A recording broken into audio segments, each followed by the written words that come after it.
Yo, Arsenal, man, listen, I've recovered, right? I've recovered from the pain of last week, Wednesday, in such a way where I've had time to, everything is different with context. Context is king. When you put everything into context, you put a lot of things into context, and I'm gonna even sound like a hater at this point, but I don't care because this is how I'm able to make peace with it. Everyone has ways they process stuff. This Europa League that United and Spurs are trying to win, I don't respect it. I don't respect it. Why? Why? Because the teams in the competition determine the quality of the competition. The teams in the competition determine the pedigree of a competition. There's a reason why people don't respect the Conference League. And there's a reason why the Champions League is the most respected competition. Only one thing, the teams in there. So when you have a Europa League where the best teams are teams that are sitting in 16th and 17th in the Premier League, how can I have any respect for such a competition? As I said, that might sound like hate, but I can't see it any other way. Like this year, the Europa League is shit. And do you know what? Let me rephrase, or let me change it up, because I don't want to be too harsh, right? Because in the end, the point is to have tier 1 competition, tier 2 competition, tier 3 competition. So the Europa League really is tier 2 competition. So, and Arsenal are operating at tier 1 levels only, bro. So, like, how can I be upset about someone that is below me? That's like me being jealous of someone that won the championship. Do you understand? I think who won it? Maybe Leeds or some. I don't know. Maybe, how can I be jealous that Leeds won the Premiership, the championship? Anyway, so that's how I've been able to make peace with the fact that United or Spurs are about to get a trophy. And I'm fine. And then today we now hear that, what's his name, Zubimendi has been confirmed to come to the Arsenal. And what's worse, apparently he rejected Liverpool and chose us. It is funny, isn't it? Why don't people want to go to Liverpool, bro?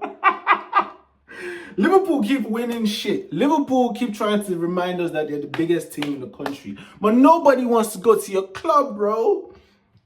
Once anybody that has clouted individuals do not go to Liverpool. You could go to Liverpool and then gain clout. Give them that. But why can't they attract clouted people, bro? Like, United actually attracted Paul Pogba and Zlatan Ibrahimovic when they were in the Europa League. And then now, Zubimendi is rejecting Liverpool that have just won the Premier League and have like 6 Champions Leagues. That is crazy. That is crazy. For a team that has 0 Champions League and are hopefully finishing second. It just shows, man. It just shows that there's a lot more to football than trophies. And people will have you think it is all about trophies. As I said, trophies is great, and we're going to get there. But you can't tell me trophies is all that matters when Ten Hag won 2 trophies for United and he got sacked. But Arteta won 0 trophies, but he didn't get sacked. Like, and let's not even talk about getting sacked, because maybe the decision to get sacked is probably in the owners. But the fans, everybody in United wanted Ten Hag out. Even though he won them 2 trophies, that just goes to show you, man. It's not just all about trophies. So anyway, about how I feel about Arsenal right now. As I said, I give this manager 2 more years. 2 more years to make things happen. 2 more years. And then, yeah, I'll be done. And really and truly get me Hansi Flick. Get us Hansi Flick. But yeah, Zubimendi to Arsenal. I mean, the idea is that, because to be honest, to give context, like, it's so easy to forget that period, yeah, in 2024, where we just won every single game and drew to Man City and lost to Aston Villa. We won 16 games straight, bro. And it wasn't just, bro, we're battering people, giving them 5-0, 6-0, 6-1, or whatever. We're just scoring goals for fun, and we're defending so solidly. And the midfield was Jorginho and Declan Rice. We just need to appreciate who Jorginho is. right? This guy has Euros. This guy has Champions League. I'm not so sure. Did he come with Sarri? Did Sarri win? Obviously, he has Europa, right? But did Sarri win the Premier League? I don't remember. I'm not so sure. Maybe he did. Maybe he won it with Diego Costa or something. But Jorginho is actually, and then the idea is that Zubimendi is meant to be a Jorginho regen. So hopefully Jorginho and Declan Rice can make magic happen and we can get back to winning bare games. But my number one question is, this thing called football heritage, right? How do we get it as a team? Why does Barcelona have the ability to come back from being 2-0 down and finish the game losing 4-3 at a point where they were even winning 3-2? Why does Barcelona have that ability to come back like that? Why does even United, they've got it. When they were like, how many goals down against Lyon and then they came back? Like, why do they have that ability? Real Madrid have it. Remember when they were, how many, like, I think 2 goals down against Man City and Modric, that outside of the foot cross. Rodrigo did the business and then they came back, I think 4-2 or some shit. Why don't we have that ability at the biggest level when like shit is on the line? I've only seen us do it twice under Arteta in recent years, and that was the Luton away game and the home game against Bournemouth that started with us being 2-0 down. I mean, I know we came back from the Southampton one, but we didn't win. We drew. And that was part of why we lost the league that year. So it's just like, Zubimendi to Arsenal, hopefully is part. I know. Listen, I was like, yo, the first player this guy signs better be an attacker. And now he's brought in what, a defensive midfielder. I know this guy. We just need to make sure we have more signings in. Let's get more signings in. The people that are sick, let them recover in such a way like our whole team is stacked with starters. Our whole team is stacked with quality such that regardless of who is injured, the standards remain the same. The quality going forward and defending stay the same throughout the whole team. You know, and I truly believe the same way this season was the explosion season for Timber. I'm hoping and I believe that next season will be the explosion season for Calafiori. You know, where Calafiori becomes that guy, gives us that Vadio flavor. You understand what I'm saying? So it's just like, big up the Arsenal, big up Zubimendi for coming around. Hopefully next season we can make things happen. And this is why I rate, what's it called? And this is why I'm just gonna keep staying with Arteta. Because let's just see. And then we have the game against Liverpool, bro. We have the game against Liverpool tomorrow, man. Oh, it'll be so upsetting if we lose that, especially because Man City just drew to Southampton. Man City just drew to Southampton. So if we win, we extend the gap in such a way that we make sure we do more to ensure we finish second. You know what I'm saying? Even though it doesn't mean nothing, right? Because Liverpool were second. And then it came third. Sorry, it came fifth. And then it came third. But now they're first. Do you understand what I'm saying? But it's just, yeah, man. Yeah. Game against Liverpool tomorrow. Hopefully Liverpool are still drunk and they're not like heartbroken from their loss against Chelsea. So then they feel the need to like still do what they need to do.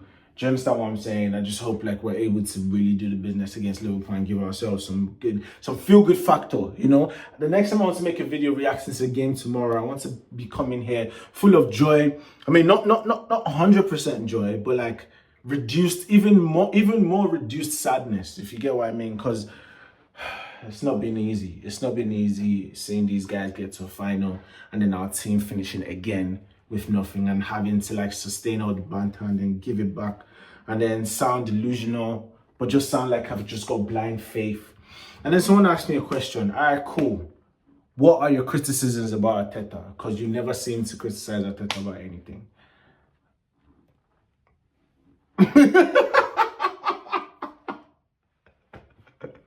I just believe the guy, man. Like, I just believe the guy. I believe the philosophy. And, like, I just see it as it's just a matter of time. I don't see it as an ineptitude on his part. Why? Because this is his first job. This is his first job. And look at what he's doing. His first time. And look at what he's doing, bro. Look at what he's doing his first time. His first 5 years. Imagine what will happen when he's got 10 years experience. Can't you... That is all I see. That is all I see, and that's the reason why I believe, man. That's the reason why I believe. So, I mean, the cool thing is that he learns from his faults. So how can you still hold his faults against him? One cheeky thing I saw was, we conceded that goal to Bournemouth, where from a long throw in, Hodgson headed it home. And then we now go to our semi-final. And then every single throw in we have that is close to the... Every time Partey put the ball under. A long throw FC, bro. This guy is showing us that he's not only relying on... This guy is evolving, and the evolution is based on what he's learning, and obviously also based on how people react to us from what they've learned about us, right?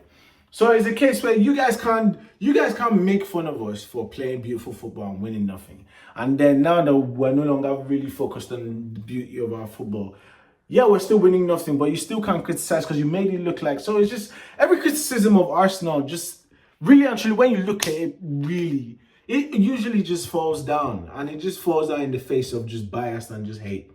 Because when you add some logic to every criticism of Arsenal, it tends to be on solid grounds. Do you get what I'm saying? So, as I said, 2 more years given to Arteta, and then we'll see where we're at, man. I still trust this guy. The club has done a good thing by popping up with the Zubimendi information like this same week, where we're still where we're still recovering from the hurt, right? In a way to like boost morale. Even though Arsenal have still... What the tweet from Fabrizio Romano says is, we've still not paid the money. He's just agreed to come. So it's just about us activating the release clause. I guess in the case of someone that's got a release clause, that is really all you need. Just like that's how Haaland went to City. It's not a case of coming to an agreement with the club. It's a case of agree with the player and trigger that release clause. But release clause is crazy. But anyway, hopefully we do the business tomorrow against Liverpool. Come on, you Gunners. We go again, bro. We go again. Like, comment, subscribe. Thank you for watching. Really appreciate it.